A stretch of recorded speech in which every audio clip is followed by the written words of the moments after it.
Ready for your weekly dose of brain gymnastics? Here, every opinion is a piece of the puzzle, and normal is just a setting on the dryer. We've only got one rule. All ideas are wrong ideas. Not because they're flawed, but because they offer a unique perspective worth exploring. So, if you keep an open mind and embrace the unconventional, you just might find that you've got the wrong idea. All right, we're back. Another week, another wrong idea. I'm Lucas here with my brother Jack. How you doing? I'm doing great. How are you? Awesome. So tell us what's going on this week. Well, this week we're going into staying motivated. It's something that I'm sure will resonate with everybody listening here. Everyone's going to have some type of struggle staying motivated. I know I myself struggle with just getting out of bed in the morning. Yeah, I hear that one. But more specifically, my wrong idea is more so in the nuance between intrinsic and extrinsic motivation. And that extrinsic motivation really isn't as evil as you hear people crack it up to be. Well, so what do you mean, like evil? Do you find that people have problems with extrinsic motivation? I do. I feel like people on the internet tend to portray external motivation as something that is unsustainable and unreliable and something that you should try and avoid as a source for your motivation as much as possible. I actually hold this belief, so I'm interested to hear why I've got the wrong idea. So, I believe that it's important because I think that it's fundamental to creating internal motivation in the first place. Because I believe that without it, you can't find the ability to create your intrinsic motivation. I think it's very hard for people finding something which they can stoke internal motivation for without seeing some sort of external reward. It's very hard unless it's a deep seated life passion which you stumble upon. So eventually, I believe that your internal motivation starts to come from seeing some of those external motivational factors. And then it sort of evolves into being something that you take pleasure in and you find reward in just doing. This makes a lot of sense to me, actually. But let me ask: do you have an example for this?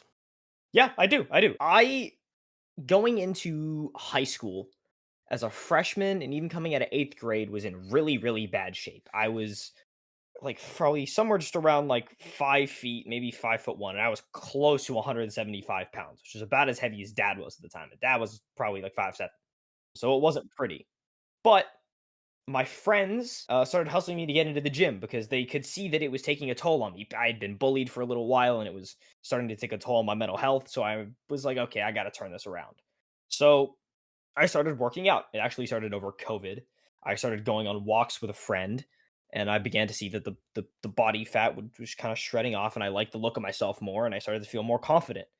So eventually, once I started going into the gym and I started building muscle, I'm like, oh, okay, this is really cool. So once I started to getting around the time of being, late sophomore year, early junior year, now I'm in the middle of junior year, I started seeing that I like really was building an incredible physique with people being like giving me recognition for it and praising me for it. And I'm like, okay, well, this is cool. So now I've seen that I've gotten all this extrinsic motivation. I've seen the muscles, I've seen the props, but now I've begun to find more pleasure in going and socializing and helping friends out at the gym and just having it as a place to sort of decompress at the end of my days. Yeah, that makes a lot of sense. The external motivation that you're talking about, is that mostly the recognition that you were getting from others? So I would call the external factors primarily lack of negative comments towards the way that I looked. I had horrible gynecomastia. For those of you who don't know, that is enlarged breast tissues on a male specimen, and it was bad, bad for me. I do remember the man boobs. Oh yeah, dude, iconic. They were iconic. So I got called man boobs for a long time by dudes, by girls, everybody, even my friends. More so poking fun than actually bullying me, but eventually it was the lack of that, not having people, give me crap for that and sort of, the like, wow, you're looking good, you've lost weight, I can see your face is slimming out. And then it eventually turned into like, yeah, I don't want to even like try messing with you. You look like you could just beat me up anyways. And then also, it was just, getting the looks from people, right? I can't deny that it's not something that I kind of enjoy. The attention's cool. Seeing it when you wake up in the morning is kind of cool. So definitely those were big external motivators for me doing it. That makes sense to me. Though I guess I'm trying to distinguish between benefits or rewards versus the motivators themselves. Well, I think maybe this will help you a little bit. What began to like power me intrinsically is the feeling that I would get after I was done with a workout. I could come home, shower off, and just feel great. I didn't feel sluggish. I didn't feel even as tired as I might have been at the end of a school day. I just felt great and energized. And eventually I started to realize that that was just a byproduct of me working out. So that became like my intrinsic factor. I'm like, oh, I get to look forward to feeling really good when I'm done with this. And then even so it started to become, like I said, I have built a social circle here and I have people who know me through here, and it's a place for me to, meet new people, have new friends. And I enjoy being social. I like making people laugh a lot. So as an internal factor, it's like, okay, this is just, kind of a place where I can, be myself too. Maybe I meant to do this earlier, but maybe it's a good time. Let's just step back for a second and try to define what we mean. How do you define external motivation versus internal motivation? Sure. I think external motivation is something that you do for an external reward, right? It's, looking at yourself in the mirror like this, or, maybe studying extra before your tests to get really good grades so you get the academic validation of getting into a good school.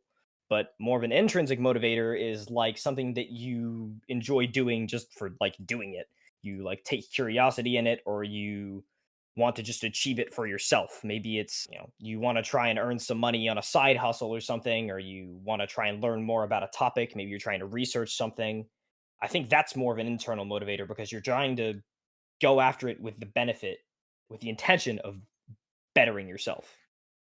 Yeah, I think the best way that I've managed to boil this down is that external motivation is a reward derived from a consequence that is somehow separate from the activity you're actually engaging in. I like that a lot. I've never actually heard it put like that, but I do like that a lot. Yeah, versus intrinsic motivation being something that's driven by your personal satisfaction, something you do for the joy of doing it. So it's directly related to the activity, whereas external motivation somehow the consequences are secondary to the activity itself. Yeah, I see what you're saying there. I feel like that still resonates with the way that I think about it, but it's way better put than how I could do it. So in your case, or in the example you gave at least, social approval, I think, is the primary. External motivator? Yeah, 100%. I agree. So you're talking about how the external motivation is necessary to derive the internal motivation. Mhm. This makes sense to me, but I'm curious. I want to dive into why you think it's necessary. Why is that external motivation required? Well, I think that people naturally have a pretty hard time getting motivated to do almost anything that doesn't have some sort of external reward, even as a byproduct. Maybe they're doing it because of an intrinsic motivation, but subconsciously, there's usually some reward that you're getting out of it, which you could derive as something extrinsic. So I feel like you'll begin to do whatever you're doing because of that extrinsic factor. And then eventually it starts to become more intrinsic because you've begun to realize the joy in the journey, right? Like the extrinsic motivation factor of, for me, the social approval of working out. But then it began to be the intrinsic approval of enjoying the feeling of working out, feeling my muscles being sore, and enjoying the knowledge that I know that I really worked hard. I know exactly what you're talking about. There is this idea, I think it's trying to remember the exact name, self-determination theory. Do you know about this? It feels familiar, but I don't know of it very well. Okay. So my understanding is that in self-determination theory, we are ultimately aiming towards intrinsic motivation. The process to get there is sort of what you were talking about, and it's this notion of internalization. While there might be extrinsically motivated behaviors, those sort of eventually become integrated into internal motivations. It's this idea that we start with seeing how behavior results in real world outcomes, and then we integrate that into, oh, we like the results of these things, so we're going to continue to act this way. Does that make sense? Yeah, that feels like a very well formalized way of trying to say what I was trying to put across. I think the one liner is sort of extrinsic motivation can be internalized and become more autonomous over time. Yeah, that's perfect. Hits the nail on the head. And in your case, I guess the example is like a person might initially exercise just to lose weight, but you'd come to enjoy it more for a sense of achievement and the well-being it brings. Yeah, I mean, if you want to put that down to like any gym junkies who are listening, it's the pump. People will get obsessed with it. You hear Arnold talking about it all the time. You got to get the bump. You know, he's obsessed with that feeling. So yeah, 100%. The other theory that comes to mind is Maslow's hierarchy of needs. Are you familiar? Not extremely, but I've heard it talked about before. Yeah, so this is again this sort of idea that there's this hierarchy level that we have as individuals. I don't know it perfectly. I want to say it's something along the lines of physiological needs, the base needs, food, whatever. And then next would come safety, like needing to be in a space where you don't have to worry about being attacked. You know, just a space where you can feel like you're free to do what you need to do, right? Yeah, it's like, if you're a caveman, you're sleeping in a cave instead of outside under a tree so a lion can't eat you while you're sleeping. And then next would be something like belonging, where you're looking for how you fit into the social hierarchy. Yep. Then there's sort of your esteem, your reputation, I guess.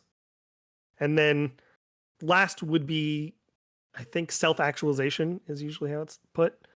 But basically this idea of personal fulfillment, what makes you feel like you have achieved what your intent was in your life, right? Yeah. I think even if you were to like put that like ranked like that, that makes perfectly logical sense to me. So the point of this is that it's a progression. And if you see how I phrased each of those levels, we go from more externally driven pieces to more internally driven pieces. So over time, we start with external motivators, but ultimately, as we develop further, it gets more and more internal.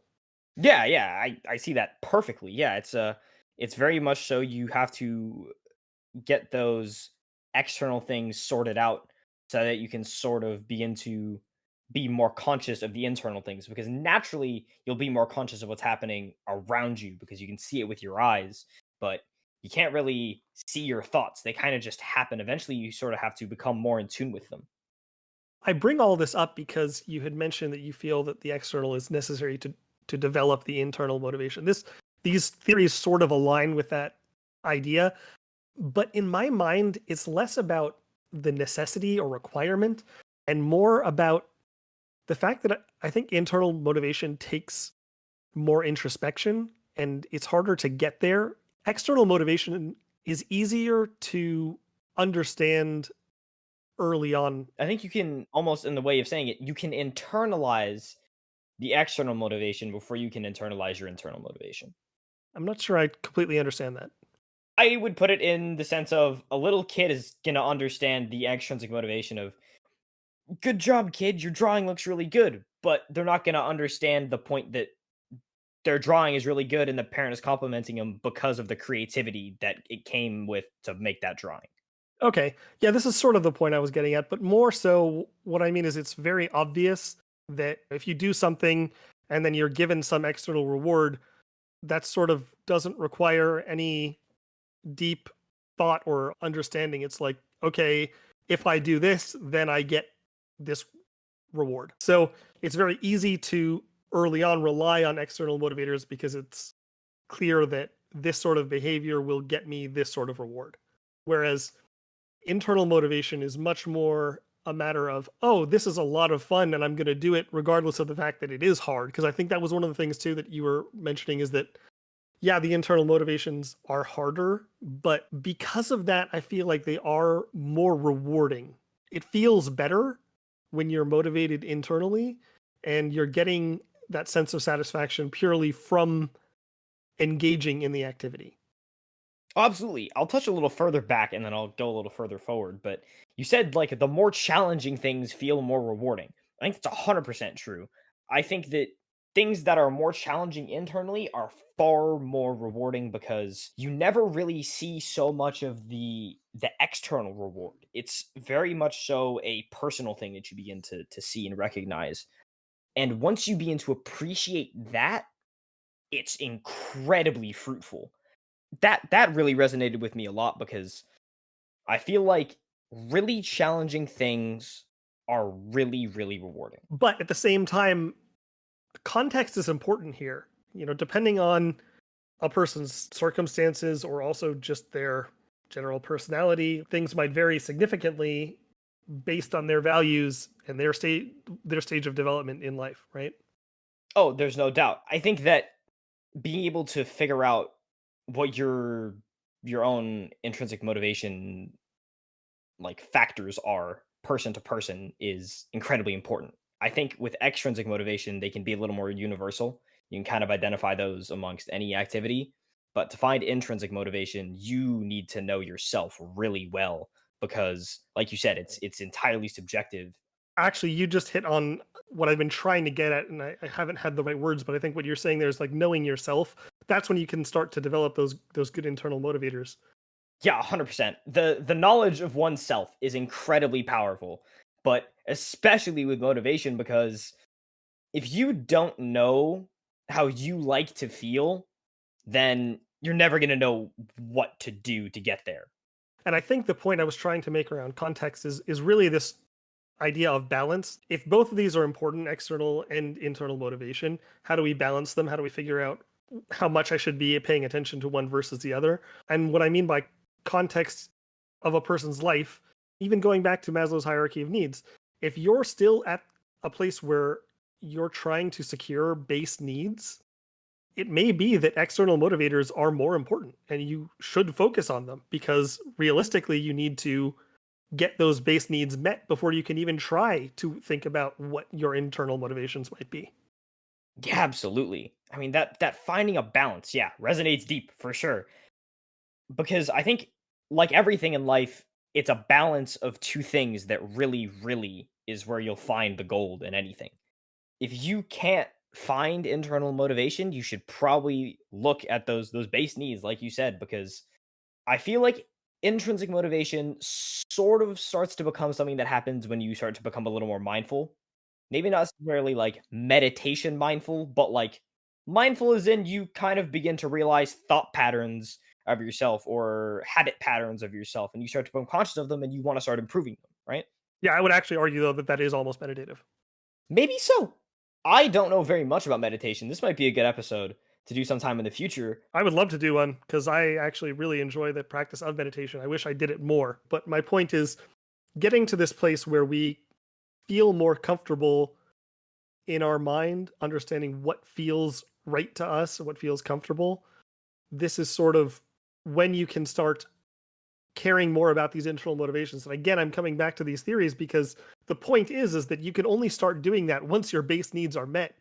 You simply don't have the opportunity to even think about this stuff until you have your base needs met, until you can get food and water and whatever else, until you can feel safe and secure, until you know where you fit into your social hierarchy. Only then can you really start worrying about things related to what you want to be doing and what matters to you, what would be fulfilling to you. One thing that you said there, which I loved a lot, was being comfortable in your own mind, being comfortable with how you feel, right? That's a big part of it because it's hard to even think about how do I feel about myself. That's something that many people will never even think about. So to be able to do that is incredibly important for this. That's such an important question and such a hard question because I think you can start thinking about that, but even I've been thinking about that question for a long time. I still don't have a good answer to that. How do I feel about myself? That's such a hard question to answer. Mike Tyson has a quote which I love, and it's your mind is not your friend, but it doesn't mean that it's your enemy. It was something along the lines of that. And it's just like, yeah, you can bullshit everybody else, but you can't fool your own mind. Right. I mean, you can try, but at the end of the day, it won't work. No. You can, tell other people that you're feeling fine and then your night goes on and everything is fine, but Doesn't matter when you get home at the end of that night, you're still going to probably feel the same way you did at the start. One other interesting idea here, there are studies done, and I'm trying to remember the correct terminology. I think it's called over justification. But the idea is there's an effect that happens when you may have been more internally motivated by something initially, and then you're given an external reward for doing that thing. And then once that reward is taken away, your motivation actually drops below the level that it was before the reward was introduced. Fascinating. Well, to me, it feels like if you start at a baseline and then you get this extra, this bonus, right? Then your baseline is sort of moved up, regardless of whether you think about it or not. So once you get rid of that bonus, you'll drop back down to at least your first baseline, if not below that, because then your baseline is different in and of itself, and you're probably not even going to remember what that initial baseline was. I think you're onto something here. The way I've understood the results, and I don't know how, I'm no psychologist or whatever who understands these things, but my point is essentially you start attributing your motivation to the reward rather than the inherent enjoyment or satisfaction of the activity. So once that reward is taken away, it's less motivating because you've now attached that psychologically to the reward. Yeah, that makes perfect sense. But I think that's kind of what you're getting at with your baseline analogy, right? Oh, 100%. Yeah. It's that your motivation is coming from a different place, right? Yes. Well, right. Because you've now attached it to that reward. And once that's taken away, you realize that, oh, I just don't feel as interested in doing this anymore because when I was getting the reward for it, that felt good. You know what? I have a perfect little personal anecdote for this one. And it'll tie back to working out, but it's that you have to have fun to be able to sustain your motivation. I've had plenty of people tell me, I've had a couple of friends who I'll go to the gym with, and even our own brother Nick tell me, like, what's really your goal? What do you want to do? Do you want to get muscle, strength, whatever? It's like, I don't really know. I kind of just move the weights around, build some muscle, build some strength, and have fun whilst I'm doing it. Because I feel like if I start to focus so much on either strength or mass are the two things that I'm going to lose sight of just the enjoyment of going and socializing with people and moving iron discs around. I actually think this is really interesting, especially the point about sustainability. One thing that I've noticed personally is that external motivators are actually pretty good for short term goals, but really bad for long term goals. And then the opposite for internal motivation. For short term goals, it's kind of hard for me to stay engaged unless there's some immediate, I can see some immediate results. But if I'm doing it because I enjoy it long term, that's sustainable for me. No doubt. It's that instant versus delayed gratification is what comes to mind for me. And that's so perfect. I'll go into this a little bit because I think that it's, like you said, really hard to do something if you just can't see a reward right away. Like a lot of people, give up because things are hard and they don't see the reward right away, especially with, sport. Maybe you'll go out for the first couple of times and beginner's luck, it's all easy, but then you start to really think about what you're doing. You're not like, sort of kind of just having fun. You're getting a little more serious and you start to take a downturn, right? You're not so good anymore. So you've gotten your external motivator of, oh wow, I made all of this improvement and I'm kind of to this point and now I'm sort of falling off. I'm not getting this anymore. I'm not going to do it anymore.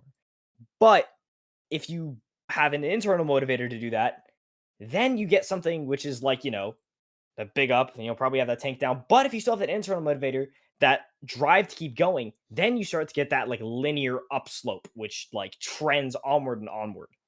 As you're saying this, what comes to mind is this idea of how you can measure progress. And I feel like external motivators are actually really good for measuring progress. Maybe this is why I'm saying for short-term goals, it's actually good because you can set these very concrete milestones like, oh, I want to put in this many reps today at the gym, whatever it is, right? Something that's very concrete that you can measure and say, definitively, I have achieved this. Whereas the internal stuff is much more loose and harder to measure. And over time, it actually works because you're not doing it for the sake of proving that you've reached some milestone, but more just because of the feeling it gives you inside. Oh, that is perfect. That is perfection. I'll put it like this. I recently, like, I hit a new bench max. I hit 205. It was great. It was such a great day. It was so much fun. I got so much props, but I didn't get any better looking than I was a week before, or maybe even 2 weeks before that, by doing that. Like, I'm never going to see the reward of me benching 205 as like some measurable result other than the number that I get to. But the physical reward, the buildup of all of that is that internal motivator. I don't know. Maybe these are things that I always tend to come back to in my own mind, but objective versus subjective.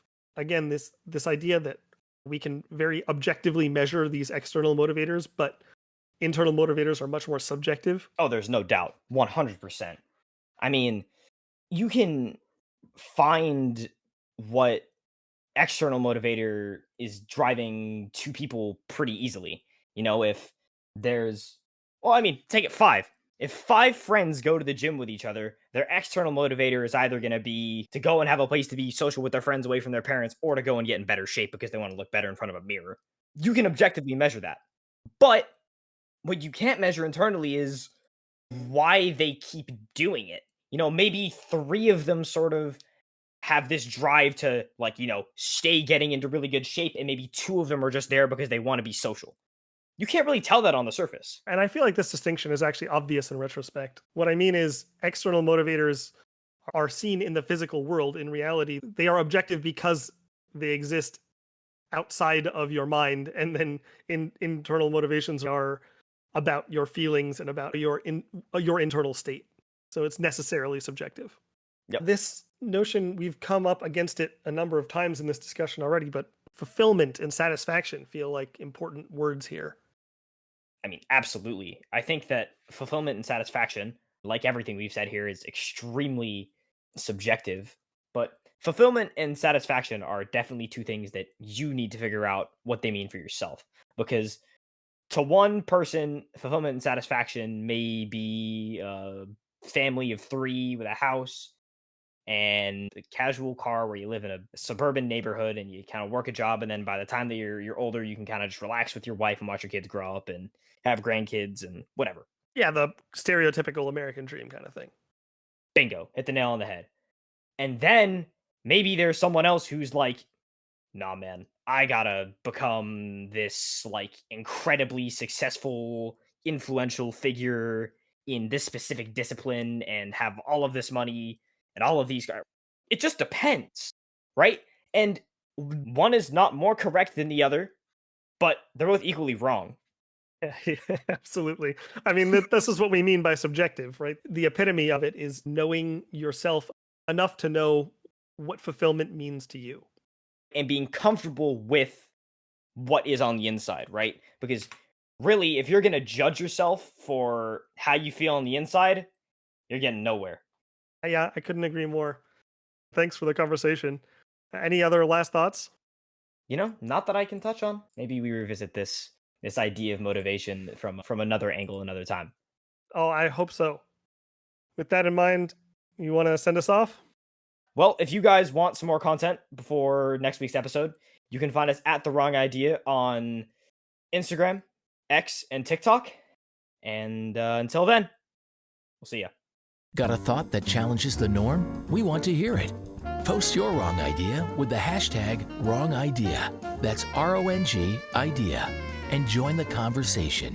Who knows? Your perspective might just be featured in a future episode. Remember, in a world of endless perspectives, all ideas are wrong ideas. Until next time, keep thinking, keep challenging, and keep embracing the unconventional.